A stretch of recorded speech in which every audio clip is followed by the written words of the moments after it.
मधुबन के बाबा, मधुबन के बाबा मुरली वाले, आपका क्या कहना, आपका क्या कहना। ओम शांति। आज 4 सितंबर 2024 के साकार मधुर महावाक्य हैं। आज मीठे मीठे बाप दादा बोले, मीठे बच्चे, तुम बेहद के बाप के पास आए हो विकारी से निर्विकारी बनने, इसलिए तुम्हारे में कोई भी भूत नहीं होना चाहिए। बाबा ने कहा, मीठे बच्चे, तुम बेहद के बाप के पास आए हो विकारी से निर्विकारी बनने, इसलिए तुम्हारे में कोई भी भूत नहीं होना चाहिए। बाबा ने आज प्रश्न पूछा कि बाप अभी तुम्हें ऐसी कौन सी पढ़ाई पढ़ाते हैं जो सारे कल्प में नहीं पढ़ाई जाती। तो उत्तर में बाबा ने कहा कि नई राजधानी स्थापन करने की पढ़ाई, मनुष्य को राज्याई पद देने की पढ़ाई इस समय सुप्रीम बाप ही पढ़ाते हैं। यह नई पढ़ाई सारे कल्प में नहीं पढ़ाई जाती। इसी पढ़ाई से सत्युगी राजधानी स्थापन हो रही है। ओम शांति। यह तो बच्चे जानते हैं कि हम आत्मा हैं, ना कि शरीर। इनको कहा जाता है देही अभिमानी। मनुष्य सब हैं देह अभिमानी। यह है ही पाप आत्माओं की दुनिया अथवा विकारी दुनिया। रावण राज्य है, सत्युग पास्ट हो गया है, वहाँ सब निर्विकारी रहते थे। बच्चे जानते हैं कि हम ही पवित्र देवी देवता थे जो 84 जन्मों के बाद फिर पतित बने हैं। सब तो 84 जन्म नहीं लेते हैं। भारतवासी ही देवी देवता थे जिन्होंने 82, 83 और 84 जन्म लिए हैं, वही पतित बने हैं। भारत ही अविनाशी खंड गाया हुआ है। जब भारत में लक्ष्मी नारायण का राज्य था तब इसे नई दुनिया, नया भारत कहा जाता था। और अभी है पुरानी दुनिया, पुराना भारत। वह तो संपूर्ण निर्विकारी थे, कोई विकार नहीं थे। वह देवताएं ही 84 जन्म ले अभी पतित बने हैं। काम का भूत, क्रोध का भूत, लोभ का भूत, ये सब कड़े भूत हैं। इनमें मुख्य है देह अभिमान का भूत। रावण का राज्य है ना, तो यह रावण है भारत का आधा कल्प का दुश्मन। जब मनुष्य में 5 विकार प्रवेश करते हैं, इन देवताओं में ये भूत नहीं थे और फिर पुनर्जन्म लेते लेते इनकी आत्मा भी विकारों में आ गई। तुम जानते हो, हम जब देवी देवता थे तो कोई भी विकार का भूत नहीं था। सत्युग त्रेता को कहा ही जाता है राम राज्य, द्वापर कलयुग को कहा जाता है रावण राज्य। यहाँ हर एक नर नारी में 5 विकार हैं। द्वापर से कलयुग तक 5 विकार चलते हैं। अब तुम पुरुषोत्तम संगम युग पर बैठे हो, बेहद के बाप के पास आए हो विकारी से निर्विकारी बनने के लिए। और निर्विकारी बन अगर कोई विकार में गिरते हैं तो बाबा लिखते हैं कि तुमने काला मुंह किया, अब गोरा मुंह होना मुश्किल है। 5 मंजिल से गिरने जैसा है, हड्डियां टूट जाती हैं। गीता में भी है भगवानुवाच, काम महाशत्रु है। भारत का वास्तविक धर्म शास्त्र है ही गीता। हर एक धर्म का एक ही शास्त्र है। भारतवासियों के तो ढेर शास्त्र हैं। उसको कहा जाता है भक्ति। नई दुनिया सतो प्रधान गोल्डन एज है। वहाँ कोई लड़ाई झगड़ा नहीं था, बड़ी आयु थी, एवर हेल्दी वेल्दी थे। तुमको स्मृति आई कि हम देवताएं बहुत सुखी थे। वहाँ अकाले मृत्यु होती नहीं, काल का डर रहता नहीं। वहाँ हेल्थ वेल्थ हैप्पीनेस सब रहती है। नरक में हैप्पीनेस होती नहीं, कुछ न कुछ शरीर का रोग लगा रहता है। यह है अपार दुखों की दुनिया और वह है अपार सुखों की दुनिया। बेहद का बाप दुखों की दुनिया थोड़ी रचेंगे। बाप ने तो सुख की दुनिया रची और फिर रावण राज्य गाया तो उनसे दुख अशांति मिली। रावण राज्य का जब आ गया तो उससे क्या मिली? दुख अशांति मिली। सतयुग है सुख धाम और कलयुग है दुख धाम। विकार में जाना गोया 1-2 पर काम कटारी चलाना। मनुष्य कहते हैं ये तो भगवान की रचना है ना, परंतु नहीं, भगवान की रचना नहीं, ये रावण की रचना है। भगवान ने तो स्वर्ग रचा, वहाँ काम कटारी होती ही नहीं। ऐसे नहीं कि दुख सुख भगवान देता है। अरे भगवान बेहद का बाप बच्चों को दुख कैसे देगा? वो तो कहते हैं कि मैं सुख का वर्षा देता हूँ और फिर आधा कल्प के बाद रावण श्रापित करते हैं। सत्युग में तो अथाह सुख थे, माला माल थे। एक ही सोमनाथ के मंदिर में कितने हीरे जवाहरात थे। और भारत कितना सॉल्वेंट था, अभी तो इनसॉल्वेंट है। सतयुग में 100% सॉल्वेंट और कलयुग में 100% इनसॉल्वेंट, ये खेल बना हुआ है। अभी है आयरन एज, खाद पढ़ते पढ़ते बिल्कुल तमो प्रधान बन गए हैं। कितना दुख है। यह एरोप्लेन आदि भी 100 वर्ष में बने हैं। इनको कहा जाता है माया का पॉम्प।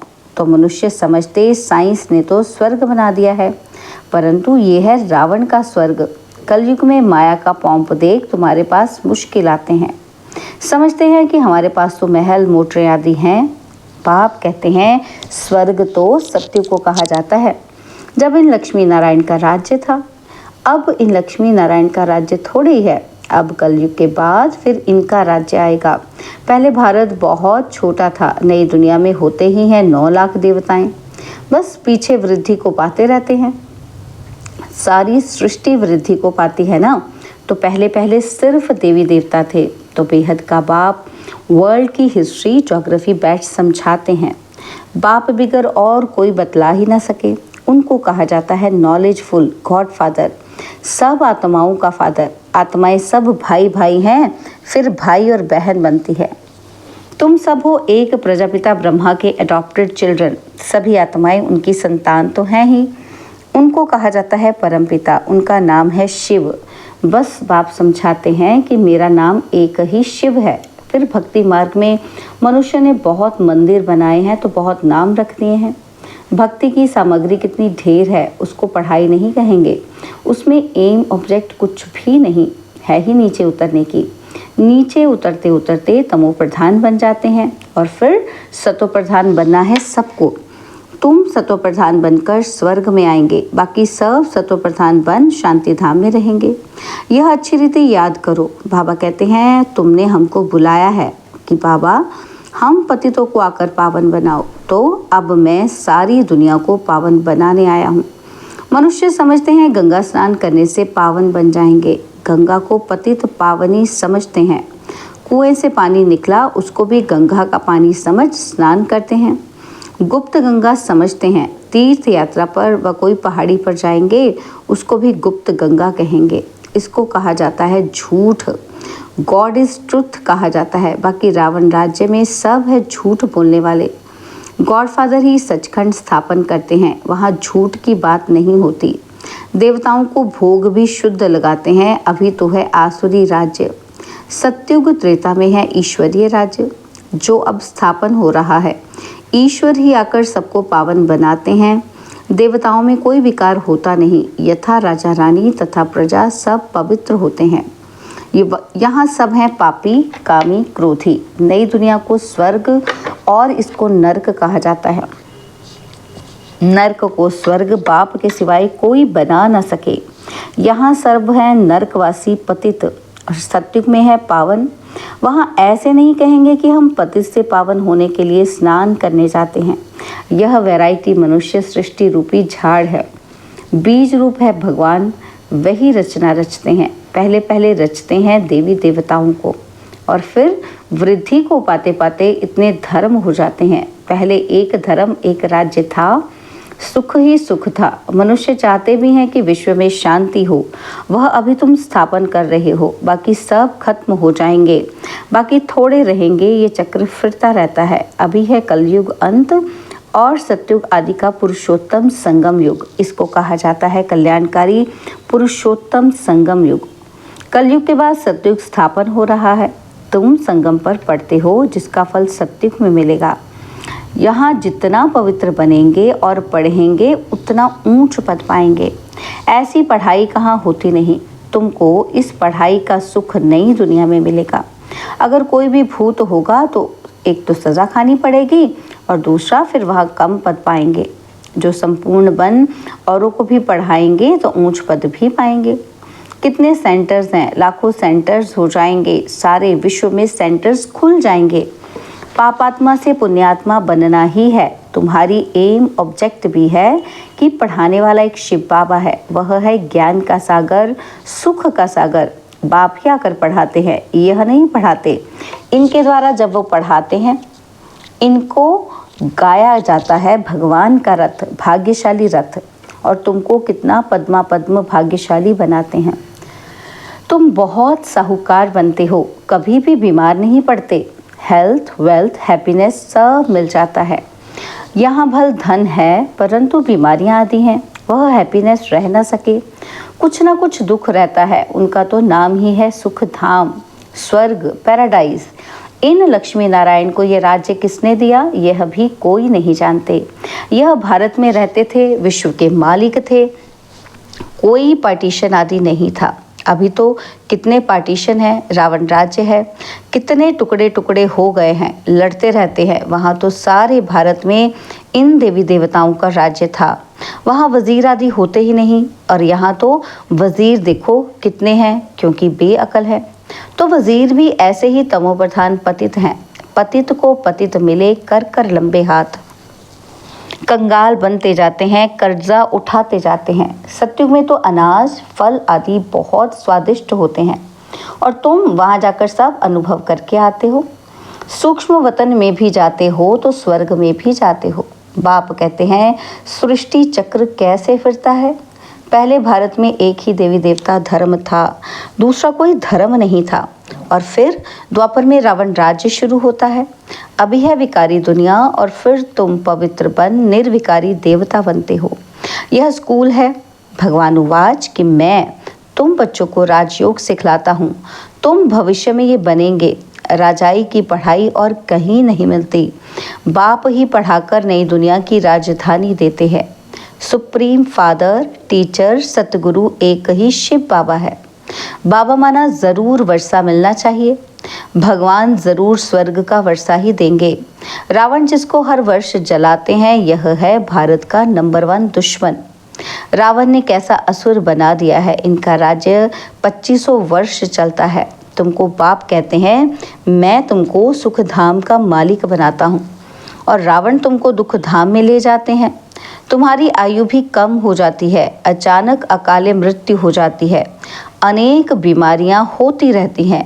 वहाँ ऐसी कोई बात नहीं होती, नाम ही है स्वर्ग। अभी अपने को हिंदू कहलाते हैं क्योंकि पतित हैं, तो देवता कहलाने लायक नहीं हैं। बाप इस रथ द्वारा बैठ समझाते हैं, इनके बाजू में आकर बैठते हैं तुमको पढ़ाने, तो यह भी पढ़ते हैं। हम सब स्टूडेंट हैं, एक बाप ही टीचर है। अभी बाप पढ़ाते हैं और फिर आकर 5000 वर्ष के बाद पढ़ाएंगे। यह ज्ञान, यह पढ़ाई फिर गुम हो जाएगी। पढ़कर तुम देवता बने, 2500 वर्ष सुख का वर्षा लिया, फिर है दुख, रावण का श्राप। अभी भारत बहुत दुखी है, यह है दुख धाम। पुकारते भी है ना कि पतित पावन आओ, आकर पावन बनाओ। अभी तुम्हारे में कोई भी विकार नहीं होना चाहिए, परंतु आधा कल्प की बीमारी कोई जल्दी थोड़ी निकलती है। इस पढ़ाई में जो भी अच्छी रीति नहीं पढ़ते हैं वो फेल होते हैं, और जो पास विद ऑनर होते हैं वो तो स्कॉलरशिप लेते हैं। तुम्हारे में भी जो अच्छी रीति पवित्र बन और फिर दूसरों को बनाते हैं तो ये प्राइज लेते हैं। माला होती है 8 की, वह है पास विद ऑनर, और फिर 108 की माला भी होती है, वह माला भी सिमरी जाती है। मनुष्य इसका रहस्य थोड़ी समझते हैं। माला में ऊपर है फूल, फिर होता है डबल दाना मेरू। स्त्री और पुरुष दोनों पवित्र बनते हैं। यह पवित्र थे ना, स्वर्गवासी कहलाते थे। यही आत्मा फिर पुनर्जन्म लेते लेते अब पतित बन गई है और फिर यहाँ से पवित्र बन पावन दुनिया में जाएंगे। वर्ल्ड की हिस्ट्री, ज्योग्राफी रिपीट होती है ना, तो विकारी राजाएं निर्विकारी राजाओं के मंदिर आदि बनाकर उन्हों को पूजते हैं। फिर वही पूजे से पुजारी बन जाते हैं। विकारी बनने से फिर वह लाइट का ताज भी नहीं रहता। ये खेल बना हुआ है। यह है बेहद का वंडरफुल ड्रामा। पहले एक ही धर्म होता है जिसको राम राज्य कहा जाता है, फिर और धर्म वाले आते हैं। यह सृष्टि का चक्र कैसे फिरता रहता है सो एक बाप ही समझा सकते हैं। भगवान तो एक ही है। अच्छा, मीठे मीठे सिकिलदे बच्चों प्रति माता पिता बाप दादा का याद प्यार और गुड मॉर्निंग। रूहानी बाप की रूहानी बच्चों को नमस्ते। हम रूहानी बच्चों की रूहानी बाप दादाजी को दिलवा जान सिकवा प्रेम से नमस्ते। ओम शांति। प्यारे बाबा, मीठे बाबा, मेरे बाबा, शुक्रिया बाबा, शुक्रिया बाबा, शुक्रिया। धारणा के लिए मुख्य सार है, पहला पॉइंट है स्वयं भगवान टीचर बनकर पढ़ाते हैं, इसलिए अच्छी रीति पढ़ना है। स्कॉलरशिप लेने के लिए पवित्र बन दूसरों को पवित्र बनाने की सेवा करनी है। और सेकंड पॉइंट है अंदर में काम क्रोध आदि के जो भी भूत प्रवेश हैं उन्हें निकालना है। एम ऑब्जेक्ट को सामने रख पुरुषार्थ करना है। बाबा ने आज वरदान दिया कि माया की छाया से निकल याद की छत्र छाया में रहने वाले बेफिक्र बादशाह भव। माया की छाया से निकल याद की छत्र छाया में रहने वाले बेफिक्र बादशाह भव। जो सदा बाप के याद की छत्र छाया के नीचे रहते हैं वो स्वयं को सदा सेफ अनुभव करते हैं। माया की छाया से बचने का साधन है बाप की छत्र छाया, और छत्र छाया में रहने वाले सदा बेफिक्र बादशाह होंगे। अगर कोई फिक्र है तो खुशी गुम हो जाती है। खुशी गुम हुई, कमज़ोर हुए तो माया की छाया का प्रभाव पड़ जाता है, क्योंकि कमज़ोरी ही माया का आह्वान करती है। माया की छाया स्वप्न में भी पड़ गई तो बहुत परेशान कर देगी, इसलिए सदा छत्र छाया के नीचे रहो। स्लोगन है, समझ के स्क्रू ड्राइवर से अलबेलेपन के लूज स्क्रू को टाइट कर सदा अलर्ट रहो। समझ के स्क्रू ड्राइवर से अलबेलेपन के लूज स्क्रू को टाइट कर सदा अलर्ट रहो। ओम शांति।